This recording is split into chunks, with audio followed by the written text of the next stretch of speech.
जो गौ रक्षक है, जिसका नाम मोनू है, वो आपके लिए मोनू डार्लिंग बन गया है। अगर इनको मालूम हो जाए कि क्विट इंडिया का नारा एक मुसलमान ने दिया था तो वो भी नहीं बोलेंगे। वो मैं ये पूछना चाहता हूं, बिल्किस बानो इस देश की बेटी है या नहीं? जब नूह में 750 इमारतों को बगैर ड्यू प्रोसेस फॉलो किए उनके इमारतों को मुनज़्ज़म कर दिया गया, और इसलिए कि वो मुसलमान थे। ये कौन सी आपकी मोहब्बत है पसमानदा? आपका एक मुसलमान मिनिस्टर नहीं है वहां पर। कुर्सी है तुम्हारा, ये जनाजा तो नहीं, कुछ कर नहीं सकते तो उतर क्यों नहीं जाते? असदुद्दीन ओवैसी प्लीज। शुक्रिया चेयरमैन साहब, आपने मुझे बोलने का मौका दिया। मैं इस तहरीक अदम एतमाद की तायद में खड़ा हूं जिसको टीआरएस पार्टी और हमारी पार्टी ने दिया, जिसको स्पीकर साहब ने कबूल किया। सर, मैं 11 पॉइंट आपके सामने रखूंगा जो मैं बताने की कोशिश करूंगा कि क्यों हम इस तहरीक अदम एतमाद की तायद में और मोदी हुकूमत की मुखालिफत में खड़े हैं। सर, हालिया दिनों में हमारे मुल्क में ट्रेन में एक वर्दीपोश दहशतगर्द ने अपने सीनियर मीना साहब का कत्ल करने के बाद ट्रेन के कंपार्टमेंट में जाकर नाम पूछकर, चेहरे पर दाढ़ी देखकर, कपड़े देखकर उनको कत्ल कर दिया, और उसके बाद उसने कहा कि इस देश में रहना है तो मोदी को वोट देना पड़ेगा। मैं हुकूमत से जानना चाहूंगा कि क्या ये अक्सरियती तबके की एक्सट्रीमिज्म और रेडिकलाइजेशन की बेहतरीन मिसाल नहीं है? और अगर है तो फिर हुकूमत इस पर क्या करेगी?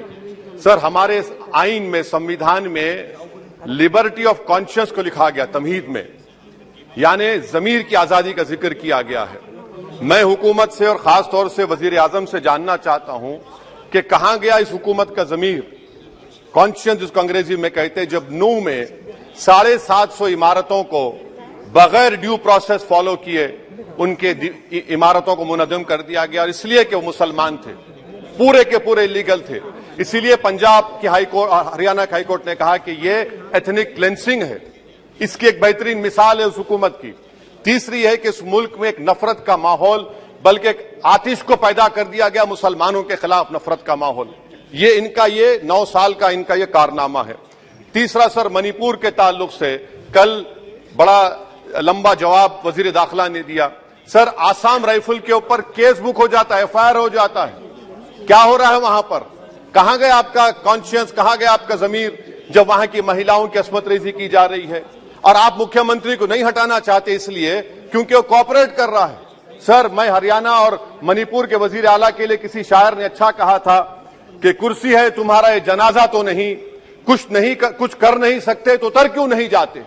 आखिर कहां गया? उन ताबूतों में खो गया कि आपका कॉन्शियस, आपका जमीर, जहां पर 50,000 लोग बेघर हो गए, यानी 6 लाख हथियारों को लूटा जा रहा है। आखिर कौन सा आप इंचार्ज वहां पर हैं? सर, 4था पॉइंट, हिजाब को एक मसला बना दिया गया और मुस्लिम बच्चों को तालीम से महरूम कर दिया गया। क्या ये आपका लिबर्टी ऑफ कॉन्शियस है? कहां गया आपका जमीर?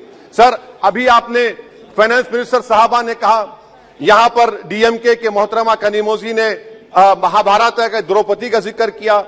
मैं ये पूछना चाहता हूं, बिल्किस बानो इस देश की बेटी है या नहीं?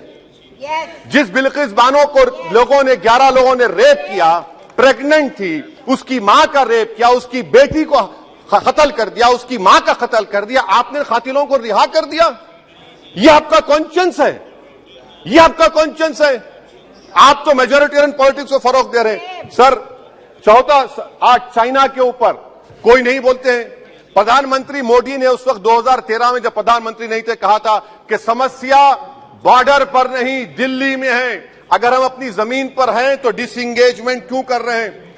क्या आज चीन हमारी जमीन पर नहीं बैठा है? क्या आज चीन से आप बातचीत कर रहे हैं? आप डिसएंगेजमेंट कर दिए। बताइए डी एस्केलेशन, डी इंडक्शन कब होगा? मैं आपके जरिए से हुकूमत को बता रहा हूं कि अगर प्रधानमंत्री ने अहमदाबाद में शी जिनपिंग को बुलाकर झूला झुलाया था, क्या हुआ? क्या नतीजा निकला उसका? चेन्नई दिखाया, क्या नतीजा निकला?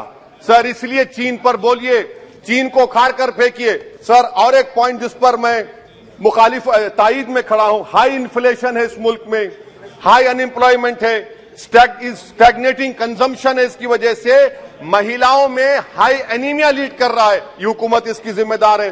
सर, कुलभूषण जाधव कहां है? पाकिस्तान में बैठा है, आप क्यों नहीं लेके आते?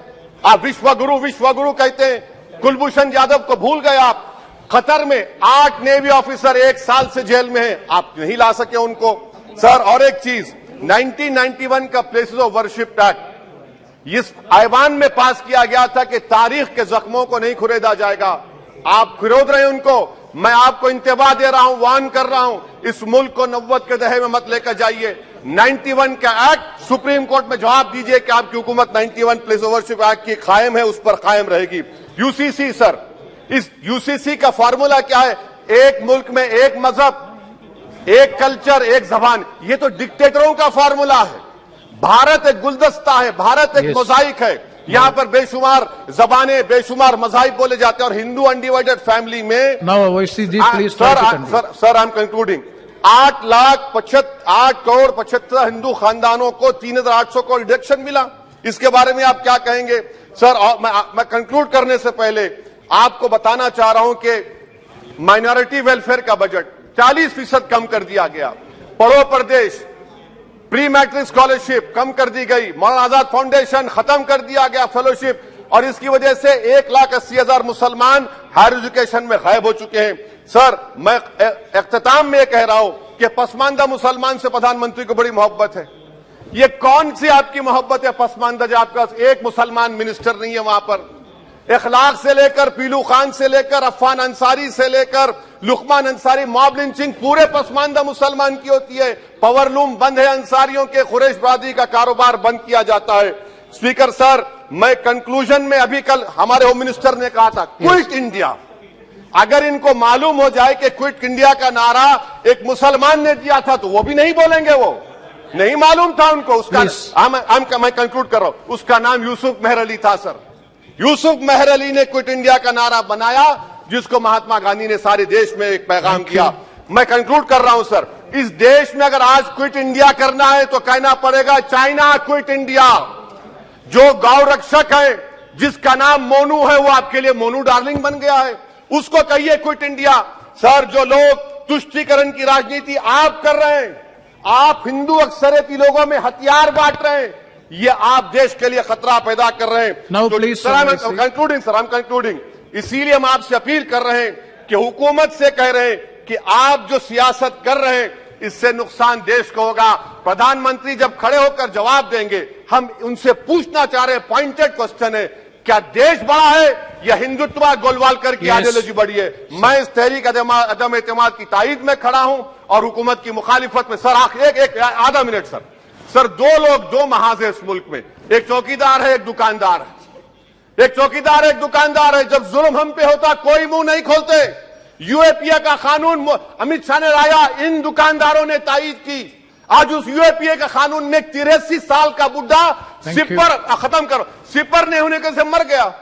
आखिर कब तक दुकानदार और चौकीदार हमारी लाशों पर सियासत? सर हम कंक्लूडिंग, कब तक सियासत करेंगे? अगर आप जुल्म के खिलाफ आवाज नहीं उठाएंगे तो आपकी दुकानदारी नहीं चलेगी, चौकीदार को बदलेंगे, तीसरा महाज करेगा। शुक्रिया सर।